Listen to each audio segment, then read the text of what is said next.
뉴욕 증시는 악화된 경제 지표에도 불구하고 기업 실적에 대한 기대감으로 상승 마감했습니다. 다우는 0.3% 가까이 올라 1710으로 끝났습니다. 한편 유럽 증시도 오름세로 마감했습니다. 유럽 중앙은행이 출구 전략을 서두르지 않을 것임을 시사한 점이 투자 심리에 도움을 줬습니다. 원자재 관련주도 상대적으로 강세를 보였습니다.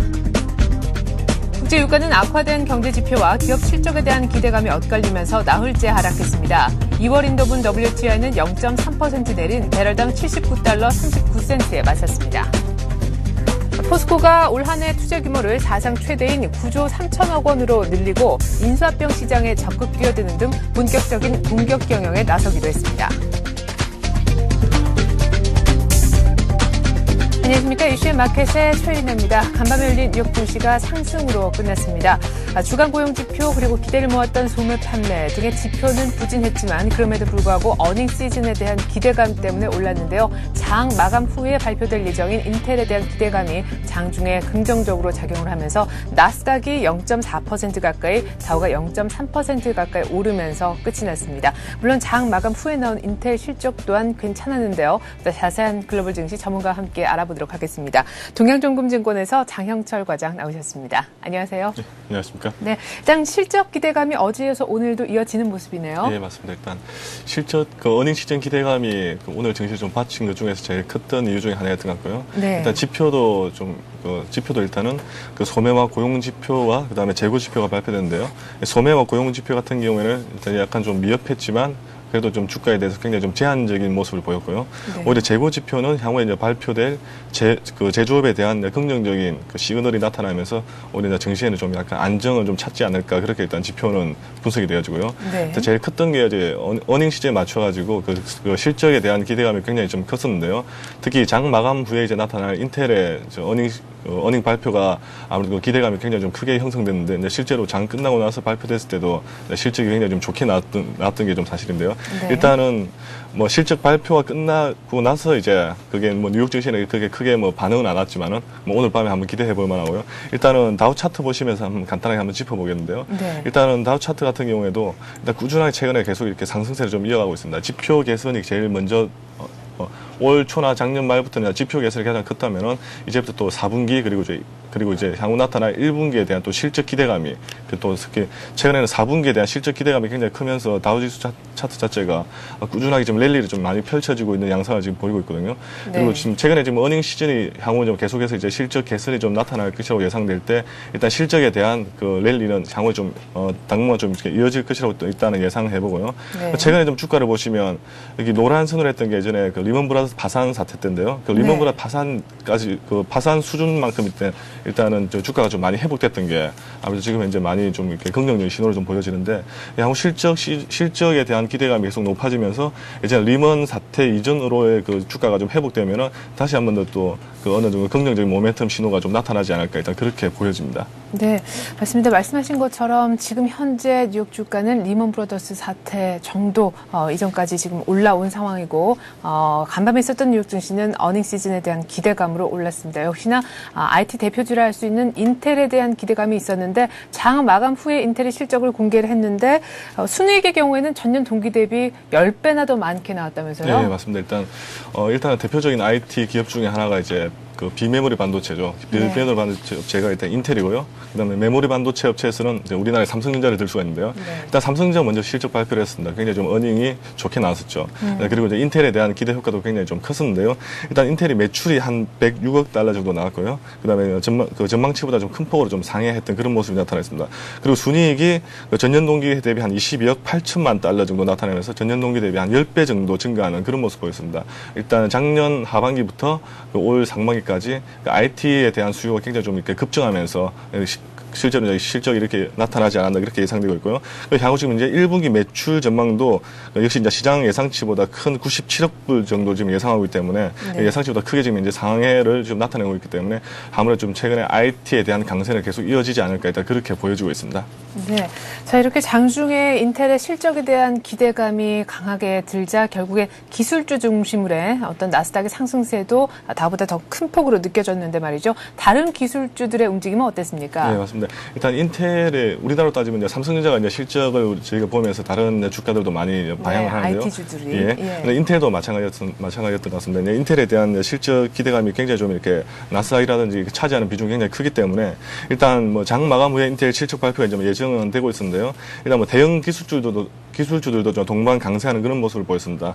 대형 그 네트워크 시스템 중에서는 시스코 시스템즈랑 그다음에 IBM이라든지 마이크로소프트들이 일제히 좀 상승하면서 강한 상승세를 좀 나타냈던 게 아무래도 좀 이게 IT주에 대한 긍정적인 전망이 이렇게 많이 나타나지 않았나 그렇게 좀 보여지고 있고요.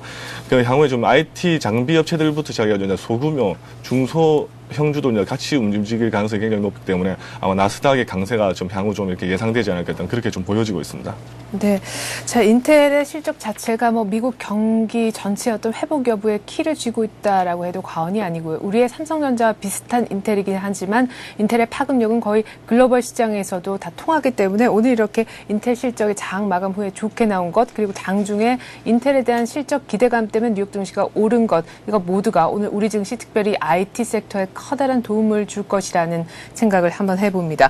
자, 간밤에 장 마감 후에 인텔의 실적이 나오긴 했지만 이제 내일 밤에는 또 그러니까 오늘 밤이죠. 미국의 은행주의 대표주자를 할 수 있는 JP 모건 체이스의 실적이 공개가 되잖아요. 은행주의 거의 대표주라고 할 수 있는 JP 모건 체이스에 대한 실적 전망은 어떤지요? 일단 JP 모건 체이스부터 시작해가지고 은행주들도 일단 각광을 좀 최근에 받고 있는데요.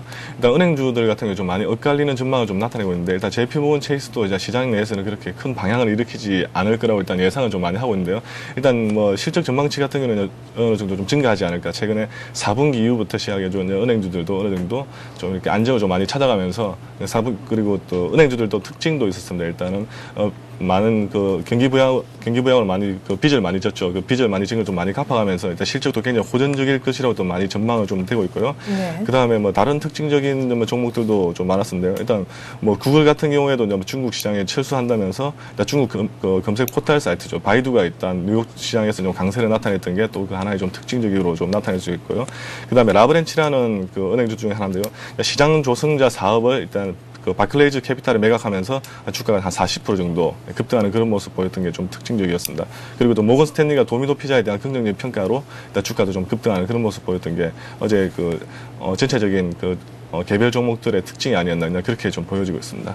네, 사실 미국의 4분기 은행주의 순이익은요 전년 동기 대비 무려 120% 정도 급증하면서 은행별 여러 sek터 중에서 가장 높은 이번에 증가폭을 실적면에서 보일 것이다라는 추측이 있었는데 지금 점차 어닝으로 접어들면서 오히려 은행주에 대한 이 같은 과다하게 긍정적인 전망들이 조금씩은 뒤쪽으로 퇴보를 하고 있다라고 합니다. 일단은 그 첫 주자라고 할 수 있는 대형 금융 주죠. JP모건 체이스의 오늘 실적이 발표가 되니까 한번 또 첫 단추를 잘 꿰는지 금융주의 흐름도 잘 챙겨야 되겠다는 생각을 해봅니다. 자, 그리고 간밤에 이제 계속 인텔 위시에서 뭐 실적 얘기, 업종 얘기까지 들어봤지만 지표들도 많이 발표가 됐는데 12월 소매 판매 같은 경우에는 기대를 좀 모았었는데 기대보다 좀 안 좋게 결과가 나왔죠. 예, 맞습니다. 일단 그 12월 소매 판매가 일단 전월 대비해서는 한 0.3% 정도 하락하는 모습 보였거든요. 근데 실제로 시장의 전망치는 0.4% 정도 상승할 것이라고 일단 예상을 했는데 좀 하락을 했는데 일단 좀 컸던 게 일단 미국 연말 소매 판매가 이제 예상 밖으로 이제 감소했던 것 중에 제일 컸던 게 12월 달에 생각보다 소매 판매가 굉장히 좀 크게 증가를 많이 좀 나타냈습니다. 그러다 보니까 이게 전월 대비 해가지고 일단 나타낸 거기 때문에 12월 달 같은 경우는 또 마이너스 감소세는 아니었는데 전월에 워낙 크게 좀 이렇게 상승하다 보니까 이제 12월이 약간 좀 위축된 그런 양상을 좀 보였던 게 좀 특징이었고요. 그리고 이제 11월 소매 판매 같은 경우도 최근에 좀 수정되면서 발표가 되면서 실제로 발표는 1.3% 상승이었지만 11월 달에 실제로 이제 수정되면서 1.8% 정도 상승된 걸로 이제 나타났습니다. 그러니까 굉장히 좀 큰 폭으로 나타나면서 올해 12월 달이 판매가 약간 또 상대적으로 좀 위축되면서 위축되지 않았나 그렇게 나타냈는데요. 실제로 이렇게 나타남에 따라서 뭐 시장에서는 그렇게 뭐 좀 이렇게 미흡한 수준이지만 좀 시장에서 좀 이렇게 제한적으로 나타나는 그런 모습 보였던 게 아무래도 뭐 소매 판매에 대한 그 특징이 아니었나 어제는 그렇게 좀 보여지고 있습니다. 네. 자, 그리고 지난주에 있었던 신규 실업수당 청구 건수 역시나 주간마다 발표가 되는 위클리 고용지표라고 할 수 있겠는데요. 역시나 예상치는 조금 미흡했지만 오히려 변동성이 조금 적어서 추세를 볼 수 있는 4주 평균의 경우에는 조금 양호한 것으로 조사가 됐다면서요? 네, 맞습니다. 일단 주간 실업수당 청구 건수도 일단 시장 전망치보다는 좀 소폭이 이렇게 증가를 좀 했었는데요. 일단 4주 평균으로 나타냈을 때는요, 일단 실제보다는 좀 많이 어느 정도 하락세를 계속 이어가고 있는 게 좀 나타나는데, 일단 최근에 뭐 경기 회복에 힘입어서 이제 기업들이 감원이 좀 많이 줄어들면서 실업수당 청구가 좀 감소한 것으로 그렇게 많이 좀 분석되고 있는데요. 일단은 그래프를 한번 보시면서 실업수당 청구 건수 한번 감을 좀 잡아보시는 게 좋을 것 같은데요. 네. 그래프를 한번 보시면 뭐 예전이랑 좀 비슷한데요. 일단은 좀 붉은색 그래프죠. 이제 변동성이 좀 많이 제거됐던 4주 평균 그래프를 보시면 실업수당 청구 건수가 꾸준하게 좀 하락하면서 아무래도 고용에 대한 그 불안감이 좀 많이 다소 완화되고 있는 모습이 보이지 않나 그렇게 보여지고 있습니다. 네.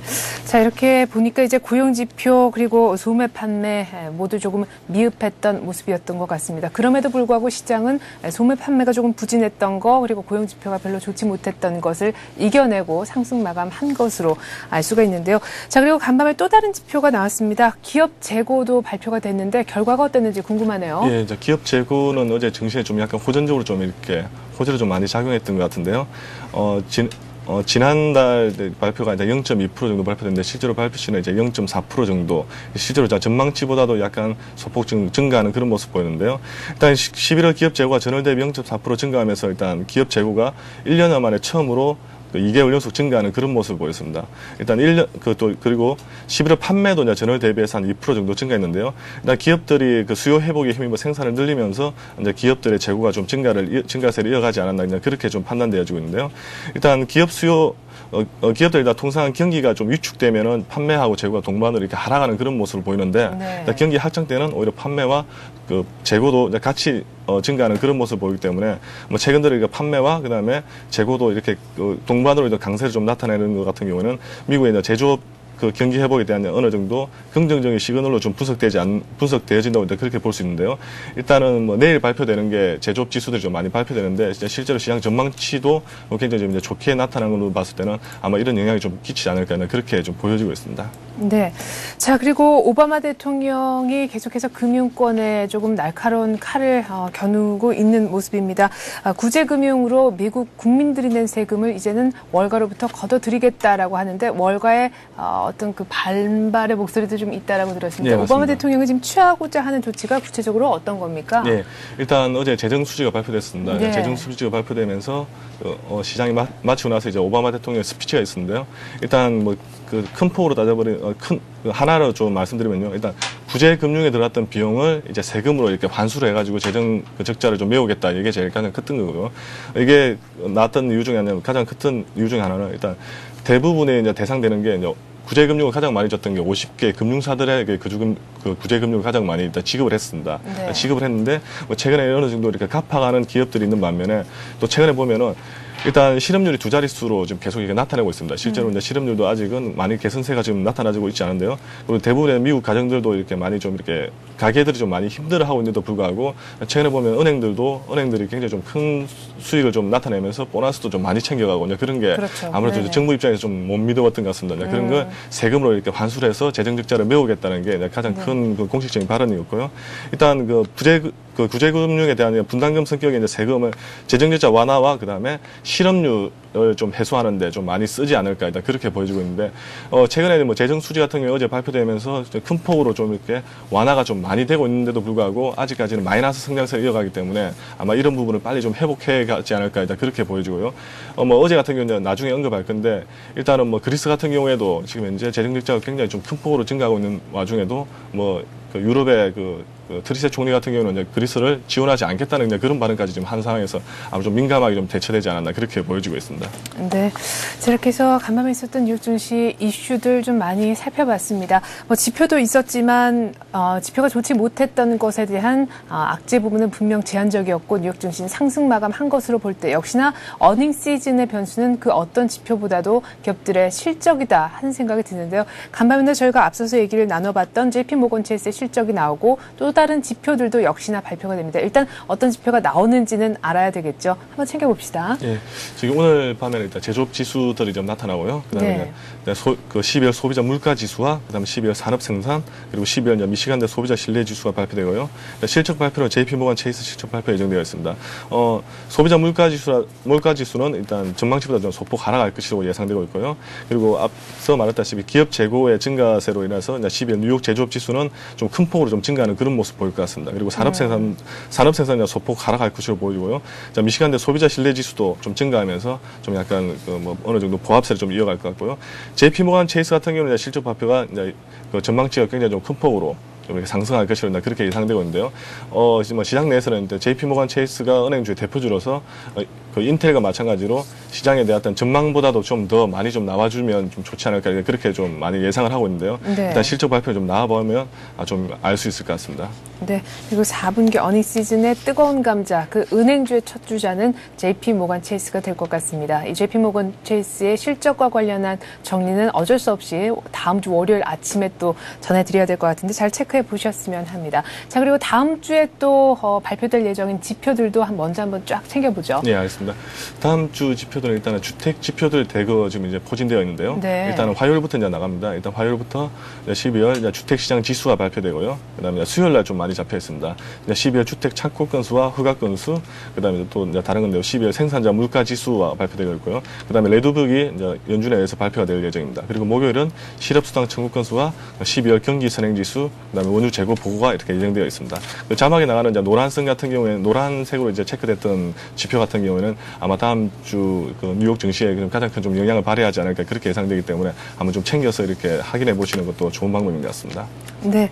자, 그리고 간밤에 유럽 증시는 특별히 또 할 얘기가 조금 있는 것 같습니다. 사상 최저인 기준금리를 동결을 했잖아요. 네, 맞습니다. 네. 일단 그 20에서 실제 시장이 전망했던 것보다 좀 약간 어느 정도 좀 반대로 갔거나 아니면 약간 좀 보합했던 것 같은데요. 예. 일단 1%대 이제 금리를 그대로 좀 이제 유지를 시키기로 했습니다. 일단 유럽 같은 경우는 출구 전략을 가장 먼저 할 나라 그 연합 중에 하나다라고 먼저 말씀을 예전에 많이 드렸었는데요. 네네.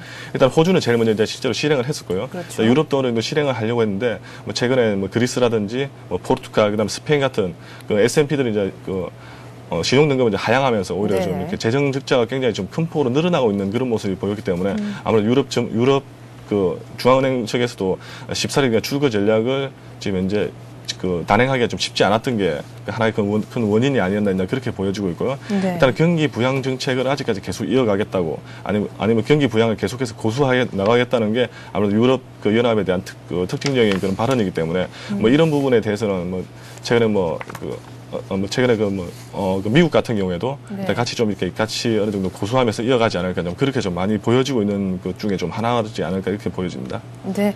자, 그리고 앞서 말씀하신 것처럼 트리셰 유럽 중앙은행 총재가 이제 그리스에 대한 더 이상의 구제 금융은 없다라고 얘기를 했습니다. 그리스 자체 내에서 알아서 위기를 좀 해결해 나가라라고 주문을 또 했다라고 들었습니다. 자, 그리고 유가 쪽을 보면요. 유가가 나흘째 하락해서 계속해서 배럴당 80달러를 하회하고 있는 모습인데요. 네, 일단 상품주들 같은 경우는 어제 좀 어느 정도 강세를 좀 나타냈는데요. 에너지주들 같은 경우는 좀 약간 약세를 좀 나타냈습니다. 일단은 유가도 한 0.3% 정도 하락하면서 한 79.39달러 정도로 좀 계속 나타내고 있는데요. 80불에서 좀 빠지고 나서는 이제 좀 회복세가 좀 이렇게 약간 더디지 않나 그렇게 좀 이제 보이고 있는데요. 일단 에너지주의 약세가 향후에 일단 경기 회복과 그다음에 지표에 대한 동반 혼조로 아마 유가에 대한 수요라든지 아니면 매수세가 좀 많이 약해진 게 좀 이렇게 특징적인 것 같은데요. 일단은 경기 회복의 향후 신호탄이 계속 나타나면 또 유가는 어느 정도 반등을 좀 나타낼 거기 때문에 지금 이런 실적 시즌에 잡혀가지고 이제 어닝 랠리가 이어질 경우에는 유가는 어느 정도 좀 약간 좀 소외되지 않을까 그렇게 좀 보여지고 있고요. 일단 금값 같은 경우도 이상적으로 일단 0.5% 정도 상승하면서 온스당 한 1,140불 정도 계속 이렇게 강세를 좀 나타내고 있는 게 좀 특징이고요. 달러 같은 경우는 경기 회복, 어닝 시즌 랠리에 따라 가지고 일단 달러 같은 경우 계속 이제 약세를 좀 이제 이어가고 있는 게 상품 시장의 좀 특징이 아니었나 그렇게 보여지고 있습니다. 네, 잘 들었습니다. 이렇게 해서 오늘 글로벌 증시는 동양종금증권의 장형철 과장과 함께 알아봤습니다. 말씀 잘 들었습니다. 감사합니다.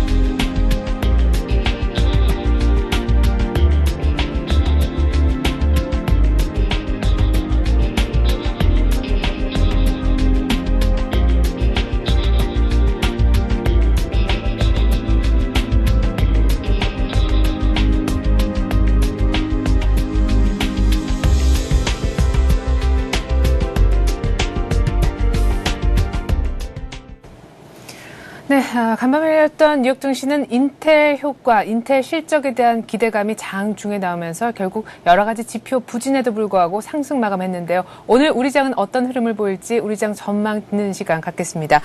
신한금융 투자 압구정 FC 지점에 있는 박재민 대리 전화 연결하겠습니다. 안녕하세요. 예, 안녕하세요. 네, 어제 우리 증시가 새해 첫 옵션 만기를 맞았는데 만기 부담이 그렇게 크지 않은 가운데 1680선 회복을 하고 1685선까지 올라왔잖아요. 오늘 우리장 인텔 효과도 분명 영향을 줄 것 같은데 변수 한번 챙겨주시죠. 예, 어제 포스코를 시작으로 일단 작년 4분기 실적 시즌이 막을 열었다는 데 의미가 있겠습니다. 포스코는 작년 집계를 한 결과 매출액 26조 9천억 선과 9천억 선으로 2008년보다 매출액이 12% 감소했고 영업이익도 3조 1천억 선으로 2008년 대비 51.9% 줄었습니다. 이런 영업이익 반토막은 물론 지난해는 글로벌 금융위기 여파로 설경 경기 침체의 원인이 있었는데요. 하지만 올해는 포스코가 사상 최대 실적을 올릴 것이라는 기대치가 높은 상황입니다. 투자 금액도 사상 최대 규모인 9조 3천억 원을 투자할 계획을 갖고 있고요. 포스코뿐만 아니라 기업들의 4분기 실적은 작년 3분기에 비해 다소 하향될 것으로 전망되고 있는데요. 하지만 이런 낮은 기대 심리로 인해 기업들의 올해 1분기 예상 실적들은 반사적 효과, 즉 기저효과로 기대 이상의 평가로 이어질 수 있다는 점에 증시에 앞으로 긍정적인 영향을 줄 것으로 판단됩니다. 즉 앞으로 주르륵 실적 발표하는 기업들의 실적보다는 올해 1분기부터 실적 턴어라운드가 기대되는 종목 및 업종에 포커스를 맞춰야 하는 시기로 보입니다. 그리고 말씀하신 대로 어제는 새해 들어 첫 옵션 만기일이었는데요. 어제 말씀드린 대로 시장을 꺾을 만큼 물량 압박은 없었습니다. 코스피 지수는 14.36포인트 상승한 1685.77에 마감했는데요. 어제는 21선 1675선의 회복을 보셔한다고 말씀드렸는데 쉽게 회복을 했습니다. 프로그램 물량이 비차익이 외국인을 통해 종가 무렵에 무려 5천억 가까이 쏟아져 나왔지만 삼성전자, 하이닉스, LG 디스플레이 등의 대형주가 시장을 주도하면서 끌어올리면서 지수를 회복하는 데 성공하였습니다. 어제 외국인 순매도는 종가 기준으로 2,400억 가까이 집계되지만 거의 장 막판에 나온 프로그램 비차익 물량으로 크게 우려할 상황은 분명히 아니라고 말씀드리겠습니다. 그동안의 외국인 순매수 기조가 꺾인 것이 아니라고 볼 수 있다고 하겠죠. 분명 외국인의 계속되는 매수세는 최소 올 1분기까지 진행될 것이라고 개인적으로 보고 있습니다. 그 이유는 하반기부터 출구 전략이 가시화가 된다면 증시는 선반영되면서 2분기부터는 아무래도 조금 조정 국면으로 들어갈 가능성이 높다고 보여지는 상황이고요. 그리고 전일 증시가 삼성전자를 대상으로 하이닉스, LG 디스플레이 등 그동안 한유 하락으로 단기 조정을 받았던 대형 IT 주도주들이 주도했는데요. 이는 또한 미국의 인텔 실적 효과가 선반영되어 상승을 부추긴 것으로 보입니다. 밤사이 인텔의 주가도 2.5% 상승하면서 급등하였는데요. 인텔의 4분기 실적 호재가 겹치면서 국내 증시도 전기전자 업종이 3% 이상 큰 폭으로 오른 하루였습니다. 이는 앞으로 국내 대표 IT 기업들의 1분기 실적을 예상할 수 있는 바로미터로 봐야 할 것입니다. 실제로는 작년 7월에도 삼성전자의 어닝 서프라이즈와 인텔 효과가 코스피 지수를 박스권을 우상향으로 올렸었는데요. 이번에도 인텔 효과가 글로벌 섹터의 주도주인 IT 기업들의 향후 어닝 시즌의 기대감을 높일 수 있는 호재라 생각을 하고 있습니다. 네. 자, 일단 옵션 만기일에 말씀하신 것처럼 크게 물량이 나오지 않아서 영향력은 미미했다는 것으로 보여지는 가운데 어제 IT주들이 또 크게 한번 반등이 나왔던 것은 역시나 인텔 효과의 선반영 때문인 것으로 보인다라고 말씀하셨는데요. 자, 그렇다면 오늘 우리 IT주가 인텔 효과로 인해서 더 추가로 오를 가능성은 없다라는 의미신지 이를 포함해서 투자 전략 세워주시죠. 그렇진 않습니다. 전일 코스피가 21선을 회복하는 데 성공하였는데요. 환율이 4일 만에 재차 하락으로 돌아섰고 1120원대를 바짝 다가섰는데도 불구하고 시장을 주도하는 종목들은 대형 IT 수출주들이었습니다. 물론 인텔 효과 선반영으로 반도체, LCD 등 대형 IT주들이 외국인의 매수가 집중되면서 급등한 것인데요. 이미 환율 효과는 이번 어닝 시즌에 즉 4분기 작년 실적에 많이 반영된 것으로 판단되어집니다. 물론 원화 강세가 빠르게 진행되어 환율이 1,000원까지 내려간다면 기업들의 실적은 조금 더 암울해질 수 있다고 생각을 합니다. 하지만 환율이 1,100원대에서 공방을 펼칠 것으로 보이며 이는 국내 주요 기업들의 올해 1분기 실적에 4분기 대비 크게 우려할 상황은 아니라고 봅니다. LCD 반도체 장비, 전자부품, 디스플레이 등 대표 IT 업종은 올해 최대 규모의 설비 투자로 높은 이익 모멘텀을 이어나갈 가능성이 커졌습니다. 이 점을 이용해서 4분기 실적 바닥 확인을 하면서 2010년에는 기업 실적이 개선되는 종목들에 분명히 관심을 가져야 할 것입니다. 대표적인 예로 계속 누누이 말씀드렸지만 LG 디스플레이, 삼성전자는 말할 것도 없고 올해부터는 전자재료 쪽에서 실적이 부각되는 제일모직도 관심 있게 지켜보시는 게 좋을 것 같습니다. 또한 어제도 코스닥 중소형주 강세장도 계속 진행을 되었는데요. 다시 540선을 탈환했죠. 외국인이 439억에 순매수를 하면서 코스닥 랠리를 이끌었는데요. 시총 상위주들이 대부분 강세를 보인 가운데 모바일 인터넷 관련주 SK컴즈가 상한가를 기록했고 또한 정부의 로드맵 발표를 앞두고 다사로봇, 큐렉스 등 로봇 관련주들이 급등하였습니다. 또한 지난주부터 계속 말씀드린 디지텍 시스템이 ELK, 멜파스 등 스마트폰 및 터치스크린 관련주들이 5% 이상 급등하면서 기염을 토했는데요. 올해는 스마트폰, 안드로이드 폰에 이어 태블릿 PC까지 터치스크린 시장은 분명 엄청난 도약을 할 것입니다. 이들 종목들은 단기 관심이 아닌 꾸준한 중장기 관심을 갖고 보셔야 할 종목들이고요. 이 중 가장 최선호주로는 디지텍 시스템을 꼽고 싶습니다. 또한 반도체 LCD 장비 부품 업체들도 인텔 효과로 인해 급등했는데요. 계속 말씀드린 반도체 장비 중 PSK가 4.53% 올라 7,390원에 마감하였으며 LCD 부품 업체인 테크노세미캠이 4.31% 급등했습니다. 또한 원전 관련주들도 전날에 이어서 보성파워텍이 또 상한가로 마감하면서 52주 신고가를 갈아치웠고 한전기술, KIC 등도 3% 이상 오르면서 원전 관련주들이 코스닥 랠리에 동참한 하루였는데요. 한편 이날 원자력 추가 수주 루머가 돌면서 대우건설이 한때 12% 가까이 오르다가 결국 종가에는 상승분을 모두 반납한 채 12,650원 보합에 끝났습니다. 지금 같은 정책 테마 시장 속에서 수익률을 많이 올릴 수는 있겠지만 불거지는 루머가 기승을 부리는 만큼 투자에는 주의가 좀 필요한 시점이라고 말씀드리고 싶네요. 네, 지금 화면상에 중소형주라고 해가지고 말이죠. 터치스크린, 반도체, LCD 그리고 원자력 관련 수혜주들 어제 많이 급등한 종목들이 화면에 나갔는데 말이죠. 그중에서도 뭐 디지텍 시스템 같은 경우에는 좀 선호하고 싶다 그런 종목으로 꼽아주셨는데 나머지 종목들은 일단 어제 급등했기 때문에 정리가 된 것 같거든요. 이 같은 종목들을 추격 매수해도 좋다라는 의미로 저희가 해석을 해도 괜찮겠습니까? 일단은 원전 관련주들은 테마에 관련된 그런 종목들이 많기 때문에 좀 투자의 주의가 필요한 시점이고요. 반도체, LCD는 대규모 설비 투자가 올해는 분명히 이루어지기 때문에 추격 매수도 단기 조정 5일선, 10일 이동평균선 이 정도 전에서 매수를 해주시는 것이 좋을 것으로 보이고요.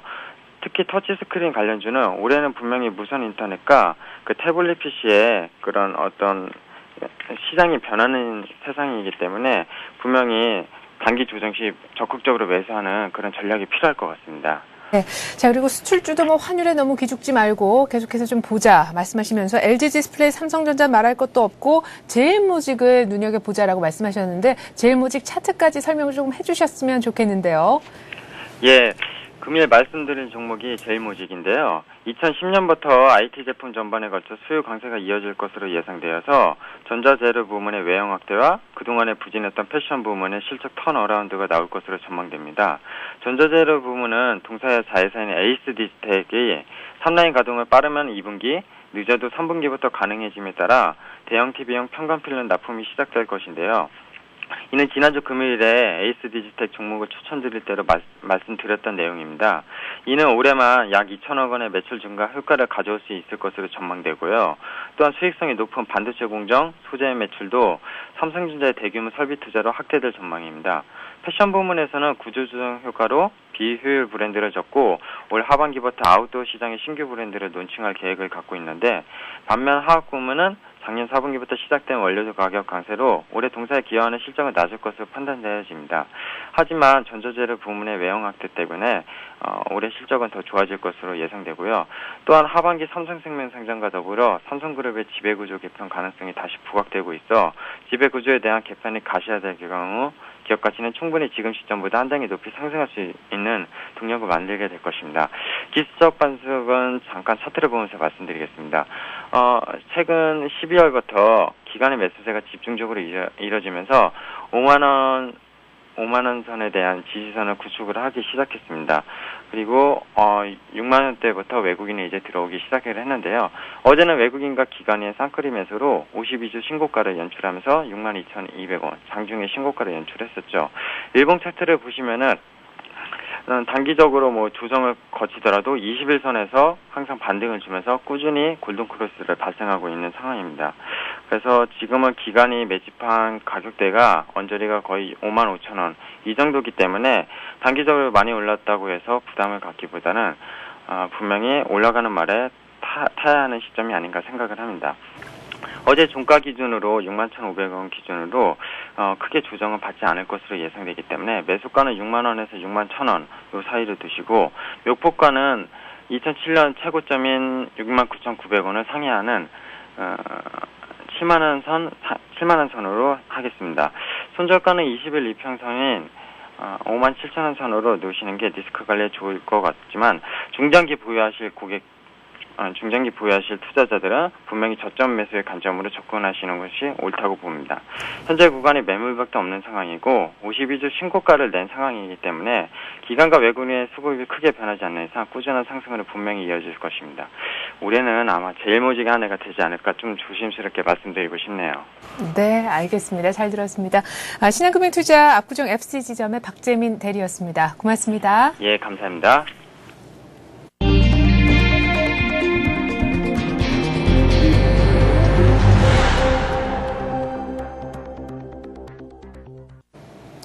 정부의 재정 운용 계획이 부실한 전망에 근거한 엉터리 계획인 것으로 드러났습니다. 지난해까지 6년간 경제 성장 그리고 재정 수지와 같은 총 52개의 전망치를 정부가 내놓았었는데 이 중에서 5번을 제외하고는 모든 실적치가 예상보다 크게 빗나간 것으로 조사됐습니다. 포스코가 올해 투자 규모를 사상 최대인 9조 3천억 원으로 늘리고 인수합병 시장에 적극 뛰어드는 등 본격적인 공격 경영에 나서기로 결정했습니다. 본격적인 경기 회복에 대비한 포스코의 올 한 해 경영 전략 그리고 계획 더 자세히 들어보기로 하죠. 한국전력이 새 벽두부터 2차 명예퇴직을 실시하고 있는 것으로 확인됐습니다. 20년 이상 근무자를 대상으로 명퇴 신청을 받기로 했다는데요. 이 같은 한전의 명퇴 실시는 정년을 60세로 2년 연장하는 단체 협약 이행에 앞선 자체적인 구조조정이라고 합니다. 서울중앙지법이 해킹으로 1,000만 명의 개인정보가 유출된 것과 관련해 회원 14만 명이 인터넷 쇼핑 사이트인 옥션 상대로 낸 손해배상 소송에서 배상할 책임이 없다고 판결했습니다. 법원이 옥션 측의 손을 들어준 이유 뭔지 살펴보기로 하죠. 네, 오늘 이 같은 내용 바탕으로 해서요. 뉴스 따라잡기 시간은요. 서울경제신문 김영필 기자와 함께하겠습니다. 안녕하세요. 네, 안녕하세요. 네, 정부의 GDP 성장률, 재정 수지 등과 같은 이 재정 운용 계획이 상당 부분 엉터리였다고 조사가 됐다면서요. 네, 건전한 중기 재정 운용을 위해 해마다 향후 5개년을 내다보며 만드는 정부의 재정 운용 계획이 부실한 전망에 근거한 엉터리 계획인 것으로 드러났는데요. 국가 재정 운용 계획이란 법률에 따라 중기 재정 운용의 효율화와 건전화를 위해 매년 5개년 동안의 재정 운용 계획을 수립해 국회에 제출하는 것을 말하는데요.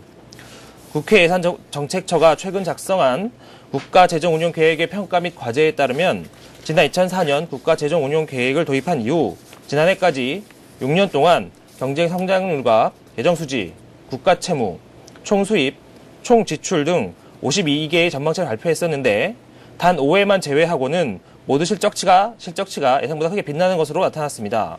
말 그대로 전망과 실제 수치가 너무나 다르다는 얘기인데요. 경제 성장률은 오차가 적었던 2004년, 2005년을 제외하고 나머지는 모두 1에서 2%포인트 이상 오차가 발생해 전망치에서 크게 벗어났습니다. 특히 2006년, 2008년, 2009년은 성장률 전망치가 실적치보다 2%포인트 이상 높아 정부가 지나친 낙관론에 기대해 전망을 내놓는 것이 아니냐는 지적이 나오기도 했었는데요. 국가 채무의 경우는 2008년 한 해만 목표를 달성했을 뿐 나머지는 모두 실제 국가 채무가 전망치보다 많아 목표를 달성하는 데 실패했습니다. 2008년 한 해만 국가 채무가 320조 4천억 원에 달할 것으로 예상했지만 실제로는 317조 1천억 원을 이렇게 목표를 달성했었습니다.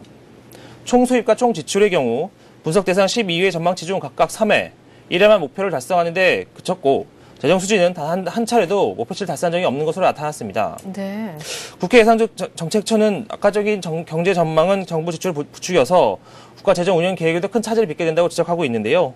결과적으로 중장기적 재정 건전성을 악화시키는 결과만 초래하게 된다고 말하고 있습니다. 예산처는 이어서 거의 모든 재정 운용 계획에서 후반으로 갈수록 재정 수지가 좋아지도록 계획하고 있다면서 하지만 계획 대비 실적 현황을 보면 90% 정도가 목표에 미달하고 있다고 지적했습니다. 이에 따라서 핵심 경제 지표인 성장률과 재정 운용 계획의 지표에 대한 정부의 연태 전망으로 경제 운용에 혼선을 빚을 수 있는 만큼 이에 대한 대책 마련이 시급하다는 지적이 나오고 있는데요.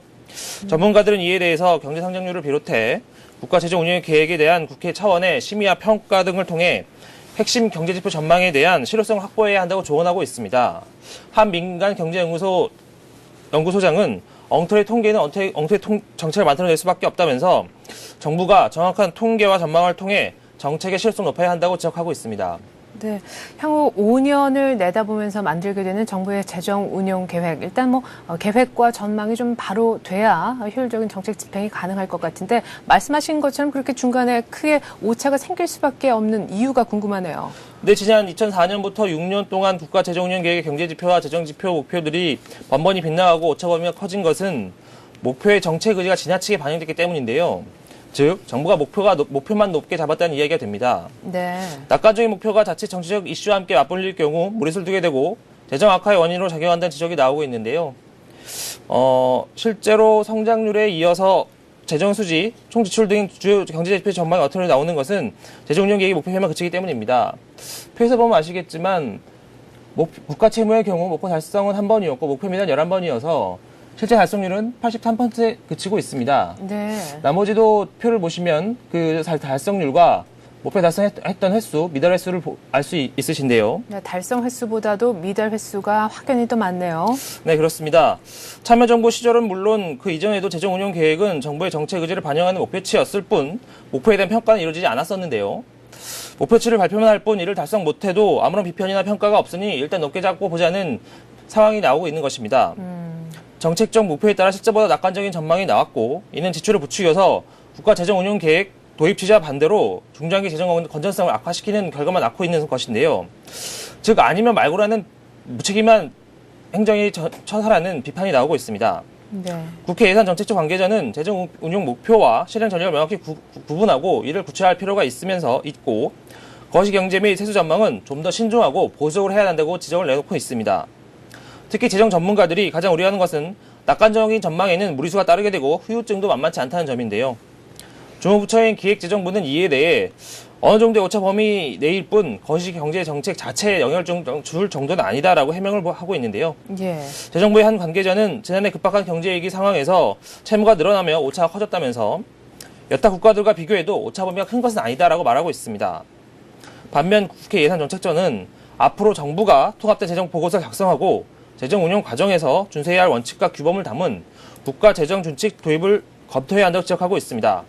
그러나 재정부는 이에 대해서도 현재 예산 심의 과정에서도 충분히 논의되고 있고 심의 의결 과정을 거칠 경우 계획이 고정되기 때문에 이 같은 도입 자체는 좀 무리가 있다고 말하고 있습니다. 네, 정부의 재정 운용 계획에 정부의 바람을 담는 것이 아니라 현실성을 좀 담아줬으면 좋겠습니다. 자, 그리고 포스코가 올해 9조 3천억이라는 사상 최대 규모의 투자를 계획하고 있다면서요. 네, 포스코가 올해 사상 최대 규모인 9조 3천억 원을 투자하고 올해 경영 전략으로 생존과 공격 경영의 방향을 제시했는데요. 포스코는 올해 1조 1,500억 원의 원가를 절감하는 대신 투자는 9조 3천억 원으로 확대하기로 했습니다. 이 같은 규모는 사상 최대치인데요. 이를 통해 포스코는 올해를 본격적인 도약기인 이른바 포스코 3.0의 원년을 삼는 계획입니다. 포스코 3.0은 창업기인 1.0과 성장기인 2.0을 뛰어넘는 새 시대를 의미하는데요.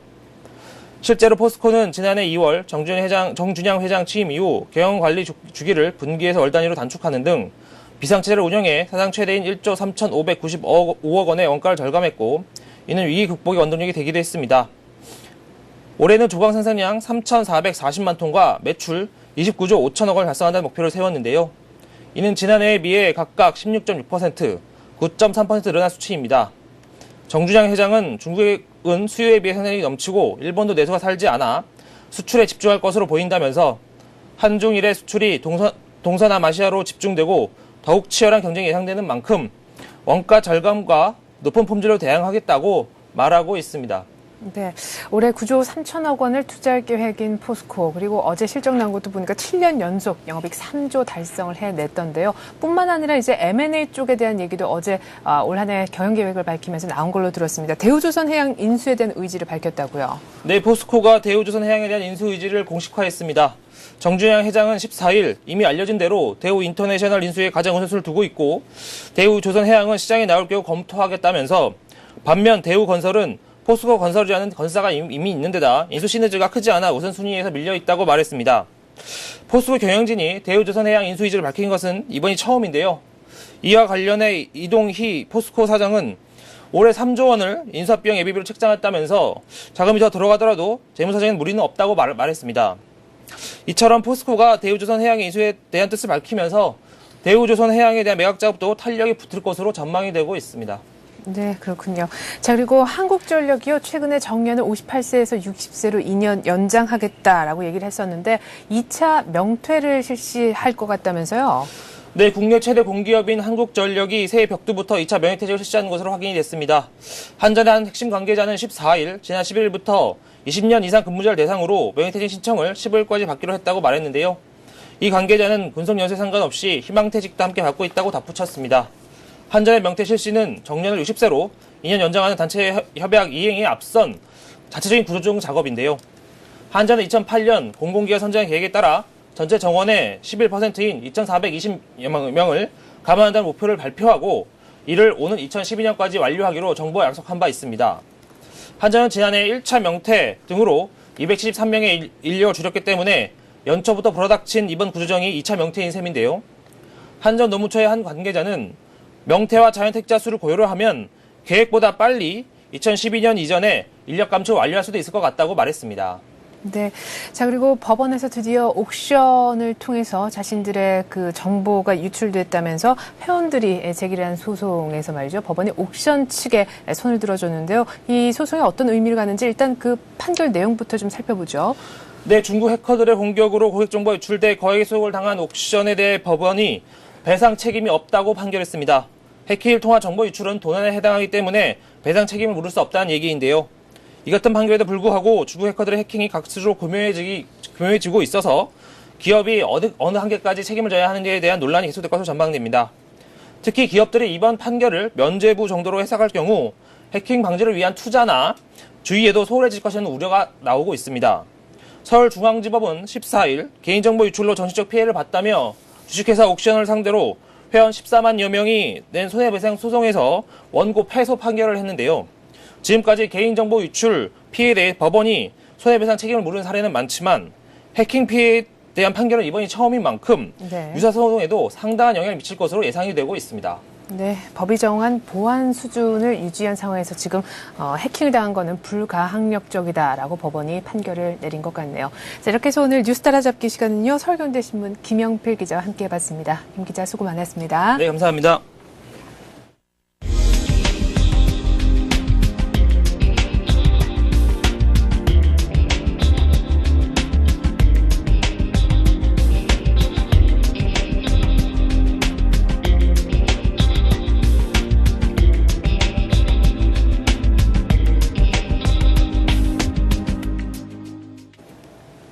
간밤에 열린 뉴욕 증시가 어닝 시즌 기대감이 여전히 이어지면서 또 상승했습니다.